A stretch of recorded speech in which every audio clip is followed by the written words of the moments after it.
Marielle here. Today I would like to share a snippet of an audiobook story I used to listen with my children when they were very young. I always had stories of all kinds playing in the car when I used to ferry them around, from school to practice, from practice to back home and back and forth non-stop. Over the years, I have fallen in love with a few of those stories. And one of them was Aragon. I loved some of those stories enough to listen to a few of them over and over again to help me escape the mental loop my mind likes to regurgitate all the time. This particular part of the dialogue between Aragon and his mentor left me pondering, and I decided to share it with you all. In my case, I know for sure I am dealing with a person who lacks empathy, who lacks the ability to love, who lacks the ability to bond, to attach, to identify, to to question himself. I know for sure the wolf in my children's life is a high-functioning, malignant, emotional extortionist. This person only functions in one way, and he only follows the path that serves him and him alone, exclusively himself. Again, my question remains the same. Where does that leave the rest of us, victims, and the way we think, the way we function, and the way we engage the world? Already I have faced being called codependent, even in a support group in an environment which aims to help victims of domestic abuse. I was faced with being associated with being weak. I was faced with my character traits, being associated with being weak, being associated with lacking somehow, not very smart, and somehow being responsible for my own life going to shit. Every fiber of my being rebelled against being told to shoulder even more responsibility for the demise of my own family, and yet, as I'm slowly learning to put one step forward, as I am looking into the future, I know I have no other choice but to learn new sets of mental skills if I want to survive and remain sane.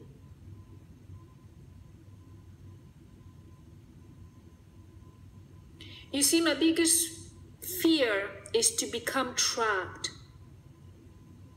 like a fish in a small man-made artificial pond, where everyone comes to fish for sport every weekend. Feeling lonely? No problem. Go to the pond and catch some fish. Want to spend some quality time with your children to show them how much you love them and how much they matter to you? No problem. Go to the pond and catch some fish. You need to clear your head. You need to escape your family because they're too noisy or for whatever reason. No problem. Just go to the pond and catch some fish for sport and help you forget your troubles. Then release the fish. It's all good. No harm done. Because no fish is killed or eaten All of them are nicely released into the pond. They live another day to be caught again in a fisherman's hook. Well, the way I see my life, I can't help but think that if I don't change my ways, I will be no better than those fish who are getting hooked over and over again on their gills, on their mouths, on their nose, in their eyes, every single weekend, with hardly any time to heal in between. The only difference is, for those fish, their suffering is caused by different people. Anyway, enough about my rumblings. Just listen to this dialogue between Aragorn, Shade Slayer, and his mentor, Oramus. Just listen to this dialogue and let me know whether you think the mentor's advice can be of benefit to some of us victims. Good and the good of the Varden. I can say from experience and from watching other riders experience the same, that this, above all else, will help you to understand what drives people. And understanding begets empathy and compassion, even for the meanest beggar in the meanest city of Allegasian. They were quiet for a while, eating. Then Oramus asked, "Can you tell me, what is the most important mental tool a person can possess?" It was a serious question, and Aragorn considered it for a reasonable span before he ventured to say, "Determination." Oramus tore the loaf in half with his long white fingers. "I can understand why you arrived at that conclusion. Determination has served you well in your adventures. But no, I meant the tool most necessary to choose the best course of action in any given situation. Determination is as common among men who are dull and foolish as it is among those who have brilliant intellects. So no, determination cannot be what we're looking for." This time Aragorn treated the question as he would a riddle, counting the number of words, whispering them out loud to establish whether they rhymed, and otherwise examining them for hidden meaning. The problem was he was no more than a mediocre riddler, and had never placed very high in Carvahal's annual riddle contest. He thought too literally to work out the answers to riddles that he had not heard before, a legacy of Garrow's practical upbringing. "Wisdom," he finally said. "Wisdom is the most important tool for a person to possess." A fair guess, but again, no. The answer is logic, or to put it another way, the ability to reason analytically. Applied properly, it can overcome any lack of wisdom, which one only gains through age and experience. Aragorn frowned. "Yes, but isn't having a good heart more important than logic? Pure logic can lead you to conclusions that are ethically wrong, whereas if you are moral and righteous, that will ensure that you don't act shamefully." A razor-thin smile curled Oramus's lips. "You confuse the issue. All I wanted to know was the most powerful tool a person can have, regardless of whether that person is good or evil. I agree that it's important to be of a virtuous nature, but I would also contend that if you had to choose between giving a man a noble disposition or teaching him to think clearly, you'd do better to teach him to think clearly.